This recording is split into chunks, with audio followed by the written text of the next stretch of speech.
ये क्वेश्चन कब आया है? ये क्वेश्चन 2023 में आया। क्या कह रहा है? If the zeros of a quadratic polynomial x square plus a plus 1 x plus b are 2 और -3, यानी कि जीरोस दिया हुआ, तो जीरो को हम अल्फा बीटा मान लेते हैं, ठीक है ना, एक जीरो को अल्फा, दूसरे जीरो को, देन ए का वैल्यू निकालना है। ए इक्वल टू क्या है? -7, बी है -1। दूसरा ऑप्शन है A equal to 5, B equal to -1।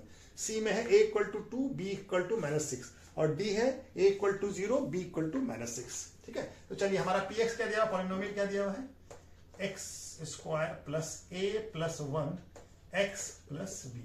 हम मान लेते हैं 0 अल्फा, और अल्फा को मान लेते हैं 2, और बीटा को मान लेते हैं -3। ये दो जीरो हमारा, ठीक है। हमारा सम ऑफ जीरो क्या होता है? सम ऑफ जीरोस यानी अल्फा प्लस बीटा क्या होता है? तो क्या होता है? Minus coefficient of x divided by coefficient of x square. तो यहां पे कोफिशिएंट ऑफ एक्स क्या है? कोफिशिएंट ऑफ एक्स है a प्लस 1, और एक्स स्क्वायर का कोफिशिएंट क्या? कुछ नहीं है, तो 1 या माइनस में हो जाएगा। ये दोनों, ये माइनस बाहर ब्रैकेट के अंदर लगेगा कि ये दो नंबर है यहाँ पे, ठीक है।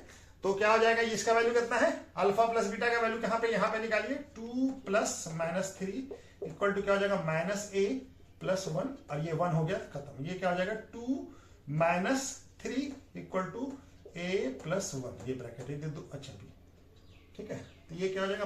-1, और यहाँ पे क्या हो जाएगा? -a प्लस 1, ठीक है। तो माइनस माइनस खत्म हो जाएगा। तो a प्लस 1 इक्वल टू क्या हो जाएगा? 1।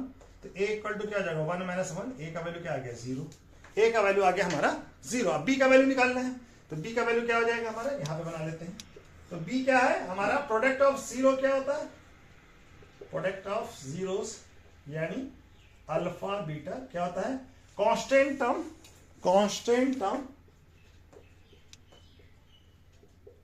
Term divided by coefficient of x square. तो कांस्टेंट टर्म क्या है यहाँ पे? कांस्टेंट टर्म है b। इसका वैल्यू क्या हो जाएगा? यहाँ पे हो जाएगा 2 × -3, ठीक है ना। अल्फा का वैल्यू 2 है और बीटा का वैल्यू 3। तो क्या कांस्टेंट टर्म क्या है हमारा? b। क्या है कांस्टेंट टर्म? b। और कोफिशिएंट ऑफ एक्स स्क्वायर क्या है? कुछ नहीं है, तो 1, ठीक है ना। तो क्या हो जाएगा? -6, किसका वैल्यू आ गया? b का। तो b क्या हो जाएगा हमारा? a का वैल्यू आ गया 0, b का वैल्यू 6। ऐसा ऑप्शन कौन सा है? करेक्ट ऑप्शन है डी। करेक्ट ऑप्शन क्या है? डी, ठीक है।